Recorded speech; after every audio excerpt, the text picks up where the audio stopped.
Hey guys, Danny Johnson here, and today we're going to be talking about the 2020 Plus GT500s and their price. I think there's an argument for them going down in value and also another argument for them raising in value. So let me know your thoughts, but it's typical for these cars to be marked up about $20,000 over sticker. So where the base model is about $80,000, you're paying $100,000 for the base model, and you're usually paying $115,000, $120,000 for the carbon fiber track pack. To me, that's a lot of money, and I think that's the biggest part that you're going to see disappear. Here's a 2020 still, and it's selling for $100,000. Here's a few 2020s still trying to sell for over $100,000. And granted, they have less than 1,000 miles on them, or about 1,000 miles.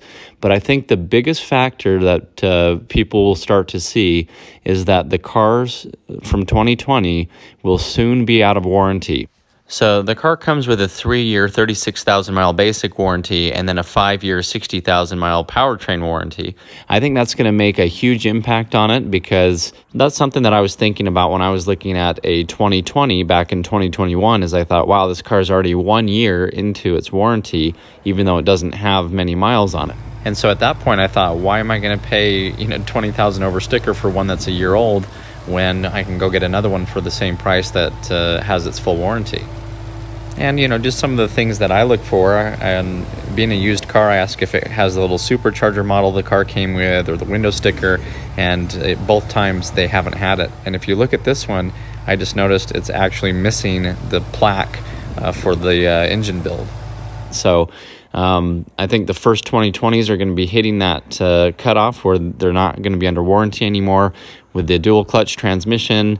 The only real problems that we've seen with the 2020 GT500s are some leaking transmission lines and some minor things like that. So I don't think that people will walk away from them too much. And being a Ford performance product, just like the SVT Cobras in the past, I think they will always hold their value and be a good investment. But I think you're going to start to see that part where people will not pay the $20,000 over sticker when it's a car without a warranty.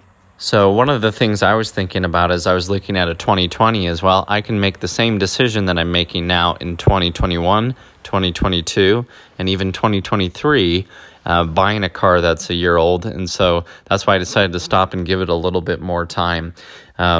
Also, as things are brand new, there was a 6-year gap between the 2014 GT500 and the 2020 when it came out. So as something new was coming out, a lot of people will jump onto that. Then eventually they'll kind of get tired of it and move on, get something new, especially people who like to buy brand new things. They always want to have what's new. And you'll even have some owners who begin to panic because they realize they've put down $20,000 over sticker on something, and they really want to sell it before it drops too much more in value, and they lose that money. So the high of getting something new and something exciting and paying over sticker for it kind of wears off, and it becomes a financial thought more, and they decide whether it's a good financial decision or not. So the 2020 GT500s as well have the front end off of the 2015. So in a way, it's kind of an older looking car.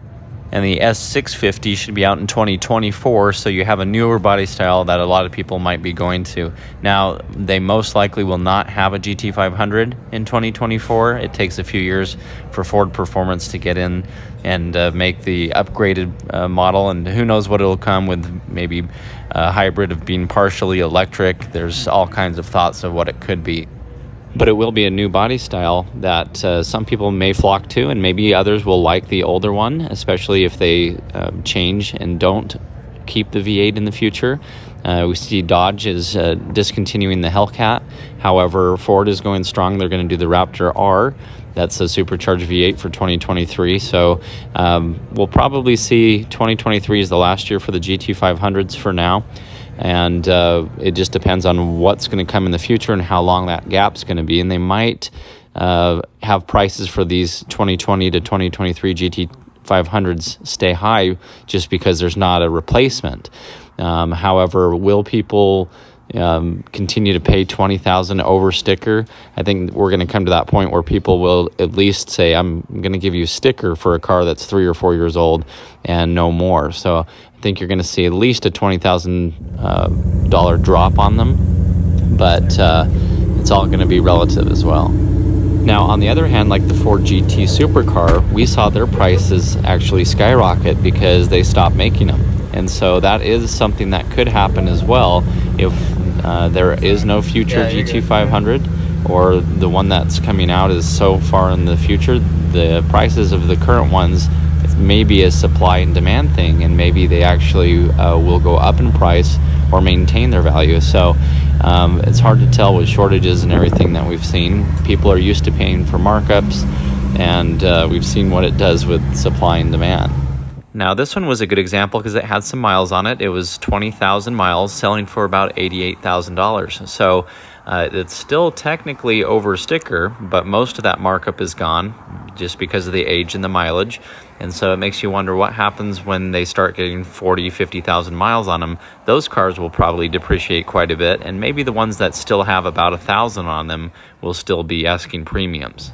So definitely there are arguments for the prices going in either direction, but one thing is for sure is the GT500s are great cars. They're awesome performers, they make a lot of power, and we haven't seen too many failures unless they've been really pushed past their limits, as you'll see on some other YouTube channels. But that's another thing to bring out, is the value of what you're getting for a performance car compared to what other cars are costing.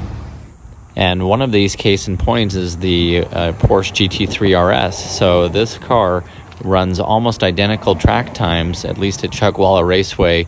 And so when you're thinking about a GT500 for around 100,000 compared to 227,000 to 300,000 for the Porsche, it's still a good value. So people who are out buying these cars to track them may still continue to pay fair money for the GT500.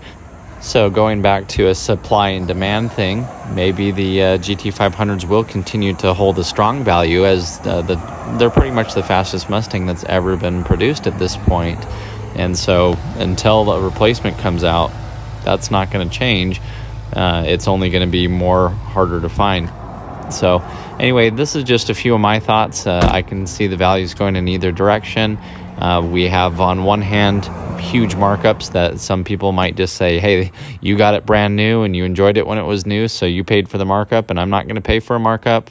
Or you could say, you know, these cars, they're very rare, they're not making them anymore, and so if you want one, then you can pay for it. So let me know in the comments your thoughts. That's the most important part. This is just my thoughts as I've kind of looked at these over the last few years, and just my idea of kind of where they are going. So as always, thanks for watching. And again, put your comments below. I'd like to see what your thoughts are. Thanks, guys.